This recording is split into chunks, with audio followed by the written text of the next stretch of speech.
မင်္ဂလာပါဒီတစ်ပတ်တော့ကျွန်တော်ရေဘာသာပြန်တာပေါ့နော်ကျွန်တော်ကုရ်အာန်ကျောင်းသားတို့ကဒီတော်စတိုင်းဝတ္ထုတူလေးတွေတင်ရတယ်အဲ့ထဲမှာဘုရားသခင်သည်အမှန်တရားကိုသိမြင်တော်မူတဲ့အခြားဝတ္ထုတို့များဆိုကျွန်တော်အခုဘာသာပြန်လိုက်တာပေါ့နော်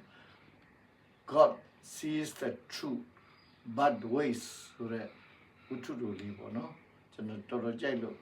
ကျွန်တော်ကောင်းတဲ့ဖြစ်တဲ့အခါကျတော့အဲ့စာကိုပြန်ရှာပြီးဘာသာပြန်တာဘုရားသခင်သည်အမှန်တရားကိုသိမြင်တော်မူသည်နဲ့အခြားဝတ္ထုသိမြင်တယ်သို့တော်လည်းဆောင်တိုင်းတော်မူတတ်၏ကျွန်တော်ဒါလေးကိုသဘောကျလို့လေအဓိပ္ပာယ်လည်းအများကြီးရှိပါတယ်ဘုရားသခင်တခါလေးကိစ္စတော်များများသိပေနဲ့လည်းဘာမှမပြောဘဲစောင့်တည်တတ်တဲ့သဘောရှိတာပေါ့နော်အဲ့တော့ဒီထဲအကြောင်းအရာလေးပြောရမယ်ဆိုလို့ရှိရင်ရုရှားနိုင်ငံဗလာဒီမာမြို့မှာနော်အက်ဆနော့ဆိုတဲ့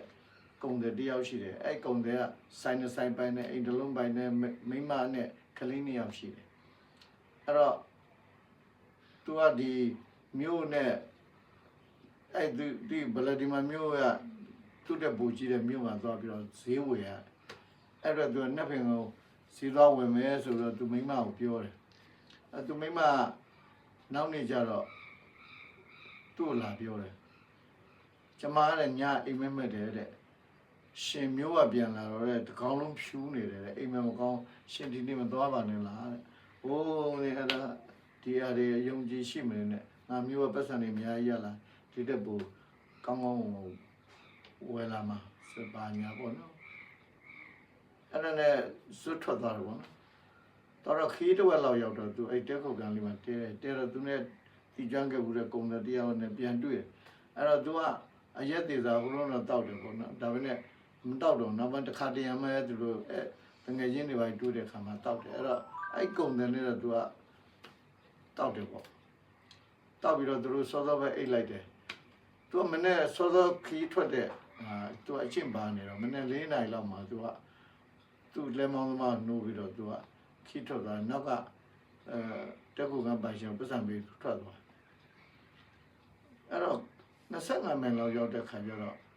မြင်းကိုနားပေးရတာဟုတ်အဲ့တော့တက်ခုကန်းလို့ဆိုင်လေးမှာသူထိုင်အေးလူပဲသူကဂီတာလေးတီးတဲ့အဲ့ချိန်မှာမြင်း3កောင်ဆွဲရထားတစ်စင်းနဲ့ရဲရရှိနဲ့ရဲစစ်သား2ယောက်ဆင်းလာကြအဲ့မှာသူ့ကိုမေးတာပဲရလာတယ်ညဘယ်မှာတဲလဲကျန်းနဲ့တဲတဲ့ကုံသွင်းနဲ့တဲတဲ့ဆိုမှန်လားအဲ့ကုံတဲ့ကနောက်ဆုံးပဲချင်းကတွေ့ခဲ့တယ်လေ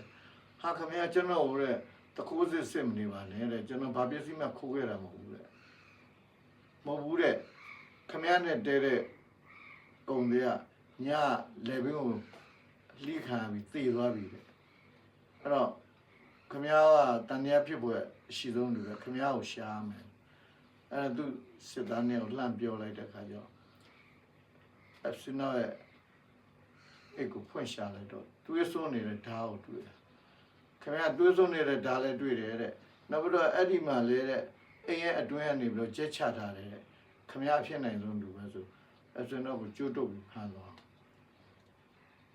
ထောင်ထဲရောက်အချုပ်ထဲရောက်သွားတာပေါ့နော်နောက်မိမလည်းလာတွေ့တဲ့အခါ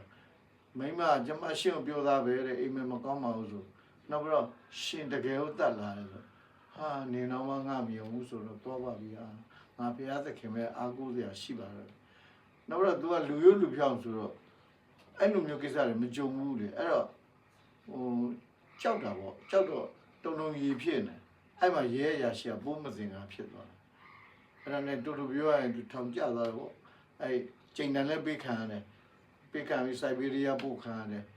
26နှစ်လုံးထောင်ထဲမှာ तू နေရအဲ့ဒီမှာ तू လည်းကိုကျင်တရားလည်းကောင်းတယ်နောက်ပြီးတော့ तू ကဟိုမေတ္တာတရားနဲ့ဖျားအကြီးပဲရှိခိုးနေတဲ့ခါကျတော့ထောင်အာမနိုင်နဲ့သူ့လေးစားချစ်ခင်ကြတယ်အကျဉ်းသားတွေအချင်းချင်းလည်းလေးစားချစ်ကြအဖိုးကြီးနဲ့ပဲခေါ်တယ်တနေ့ကျတော့ထောင်သားအစ်တွေရောက်လာထောင်သားအစ်တွေရောက်လာတဲ့မှာအာကာစီမီနစ်ဆိုတဲ့တယောက်ပါလာတယ်ဝိုင်းမိကြတာပေါ့ဘာဖြစ်လို့ရောက်လာလဲပေါ့အားပြားတဲ့ကျွန်တော်ကလက်တက်ထားတဲ့မြင်းကိုယူပြီးကျွန်တော်ကငှားစီလာတာဗျာတဲ့အဲ့လက်ပတ်ရှင်လည်းကျွန်တော်မိတ်ဆွေပါဗျာတဲ့ဒါပေမဲ့ကျွန်တော်ခုံးရတယ်ဆိုပြီးတော့ဆွဆွဲပြီးကျွန်တော်ဖမ်းပြီးထောင်ထဲပို့တာဗျာ တကယ်တော့ဗျာလေကျွန်တော်တကယ်လုတ်ခဲ့တော့သူတို့ဘာမှသိခဲ့တာမဟုတ်ဘူးတဲ့အခုကြာမှဘာမို့တဲ့မြင်းခုံမှုနဲ့ကျွန်တော်အထက်ရတယ်ဗျာရောက်ခဲ့ရတယ်ဗျာတဲ့ဆိုသူအဲ့လိုလေးပြောတယ်ပေါ့နော်ခင်ဗျားဘယ်ရလဲဗလာဒီမာမျိုးပါတဲ့ဟာစိတ်ဝင်စားသွားတယ်အဆနောစိတ်ဝင်စားသွားတယ်ဗလာဒီမာဆိုတော့ဟာဗလာဒီမာဆိုတော့အဆနောမျိုးသိတာဗောတဲ့သူတို့ကုန်တွေချမ်းသာတယ်တဲ့သူ့ဖေကတော့ထောင်ထဲမှာအဝေးမှာရောက်နေတယ်တဲ့သူတို့ကတော့ချမ်းသာကြတယ်တဲ့အဲ့လိုပြောလိုက်တော့သူစိတ်ဝင်စားတာတန်းတဲ့အဘိုးကဟောတဲ့အဲ့ရလားတဲ့သူလည်းပြန်ပြောချင်သေးမရှိတာနဲ့ဘာမှပြောတော့ပါဘူးအဲ့တနေ့ကျတော့သူမင်းတော့မေးလိုက်သေးတယ်မင်းဒါဆိုရင်တော့တဲ့တိမှာဟောတဲ့ဆိုတော့ဒီမင်းကပြောတဲ့ပြမှုမှာလဲမင်းကမြင်ခဲ့လို့နေမှာပေါ့တဲ့ဒါရှင်းပဲတဲ့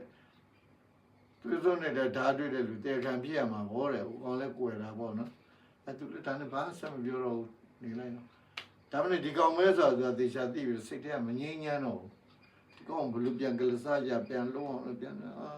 သူစိတ်ထဲမှာအဲ့လိုလေးဖြစ်နေတဲ့အခါသူမငြိမ်းချမ်းဖြစ်တယ်နောက်တော့ဒီလိုဖြစ်တင်ဘူးလေဆိုတော့သူ့ကိုသူဖျားပဲရှိဖို့တော့က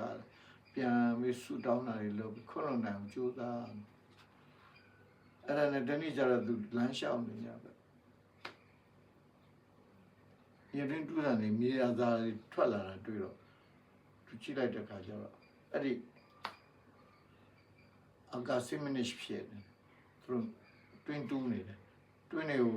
ကိုမြေသားတွေမနဲ့အပြင်ထွက်တဲ့ခါမှာဘုဖနတ်တွေကိုထည့်ပြီးတုံပစ်တယ်အဲ့ဒါကိုအစနသိသွားတဲ့ထင်လို့သူ့ကိုချိန်တာအဖိုးကြီးတော်လည်းခင်ဗျာထောင်းအနာမတွေတော့မပြောနဲ့ပြောရင်သူတို့ကျုပ်ကိုသေအောင်ရိုက်ပါလေကျုပ်လည်းခင်ဗျာကိုလာတတ်မှာတော့တဲ့ဒါတော့ခွာတဲ့ဘုရားသခင်လိုတော်တိုင်းမှာပေါ့တော့ပြောမှလည်းပြောမပြောလည်းမပြောဒါနဲ့ဒီလိုပဲသူတို့မြေသားတဲနေတော့မှာအပြစ်မှမြေသားတွေတဲနေတော့တုံနေတော့တွေ့သွားတော့ထောင်တစ်ခုလုံးကိုပိုက်စိတဲ့ရှာတွေ့သွားတယ်တွေ့သွားတော့ဘယ်သူမသိဘူးဘူးခံကြတယ်ပေါ့နော်အဲ့တော့အစနောတော့ထောင်ထဲမှာတကယ်တိတ်ခတ်သမားဒီနေနေတာသူတို့ပြောမှာပဲဆိုထောင်မန်ကြီးကခေါ်တွေ့မေးတယ်ဖိုးကြီးတဲ့ဒီလောက်တဲ့လူကိုခင်ဗျာသိပုံရတယ်တဲ့ခင်ဗျာပြောပါလားတဲ့မပြောနိုင်ဘူးတဲ့ဖျားစကန်ကျွန်တော်ပြောတာကိုကြိုက်မှာမဟုတ်ပါဘူးတဲ့ခင်ဗျာကျွန်တော်မပြောဘူးဆိုလို့ခင်ဗျာလုံးမယ်ဆိုရင်ကျွန်တော်ကြိုက်တယ်လို့လုပ်ပါကျွန်တော်ခင်ဗျာလက်ခုပ်တည်းရေးပါမယ်တဲ့ဒါနဲ့ကျွန်တော်တော့ဘုရားသခင်မျက်နှာကြောင့်ပြောမှာတော့မဟုတ်ဘူးတဲ့အဲ့နဲ့ထောင်းအာနာပိုင်နေလဲသူ့ကိုလေးစားတဲ့အနေနဲ့မမေးတော့ပါဘူးဒီမှုကတေခံရှမ်တူဘောနော်အဲ့ဒါနဲ့သူ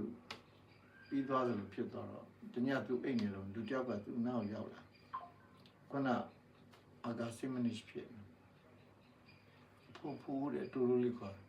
ဟောတွေ့လိုက်တော့ဒီကောင်ဖြစ်နေမင်းငါ့ကိုဘာထပ်လိုချင်သေးလို့လဲတဲ့လိုချင်လို့ပေါ့ဖိုးကျွန်တော်လာကြောတာပါတဲ့လာတောင်းပန်တာပါတဲ့ကျွန်တော်ကျုပ်တော်နဲ့ပြုမှုတဲ့ဖိုးဝန်ခံရင်လို့ပါဘာထူးတော့မှလဲကွာတဲ့ငါထောင်ထဲမှာနေတာ26နှစ်တောင်ရှိပြီပဲပို့ဘူးတဲ့အဲ့နေရာတဲ့ကျွန်တော်အဖိုးကတတ်ခဲ့ဘူးတဲ့ဒါနဲ့လူတန်ကြားလိုက်လို့ကျွန်တော်ကဓာတ်ကိုအဘိုးအိတ်ထဲထည့်ပြီးကျွန်တော်ထွက်သွားတာအဲ့တော့မင်းတက်လိုက်ကောင်းသားကွာတဲ့ငါထောင်ထဲမှာအခုတော့တည်သွားပါပြီအဲ့ဒါနဲ့ကျွန်တော်အဖိုးမြင်ရတာစိတ်မချမ်းသာဘူးလေကျွန်တော်လည်းလက်ပြမလို့ကျွန်တော်အဖိုးအဲ့လိုလုပ်ပြီးနေအဖိုးကကျွန်တော်ဂလစားပြန်မရှိဘူးမေတ္တာနဲ့ခွန်းလို့တယ်ကျွန်တော်လွတ်တာကိုသိရသားနဲ့ထောင်အာနာပိုင်တွေမှာပြောပြအောင်အဲ့ကျွန်တော်ရမ်းခံစားရတယ်ဒါကျွန်တော်မခံစားနိုင်တဲ့ခံစားမှုမျိုးပဲအဲ့ဒါကြောင့်ကျွန်တော်မနေနိုင်ဘူးကျွန်တော်ထောင်အာနာပိုင်တွေတွားပြီးတော့ဖွဲ့အောင်ဝန်ခံပြီးတော့ဒီအပြစ်ကိုကျွန်တော်ခံမှမယ်ဘာထူးပါလဲကွာမင်းသွားပြောနေလို့လည်းဘာထူးမှလဲ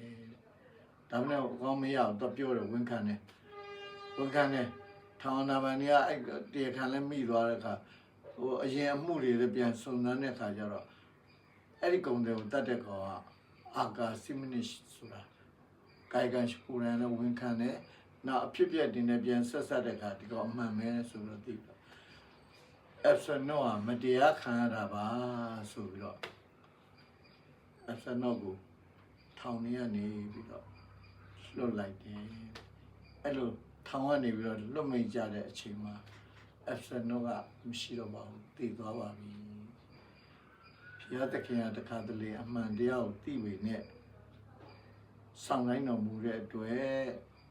တချို့တွေကအချိန်မမီပဲလုံးမပါတာမျိုးတွေရှိပါတယ်ဒါပေမဲ့ဘုရားသခင်ကတော့အမှန်တရားကိုသိပါတယ်ဆိုတဲ့ဇာလံလေးကိုဒီတော်ဆွမ်းရည်တာလေးကိုကျွန်တော်ခုတည်းတိုင်တသားသားဖြစ်နေသေးပါပဲကျေးဇူးတင်ပါတယ်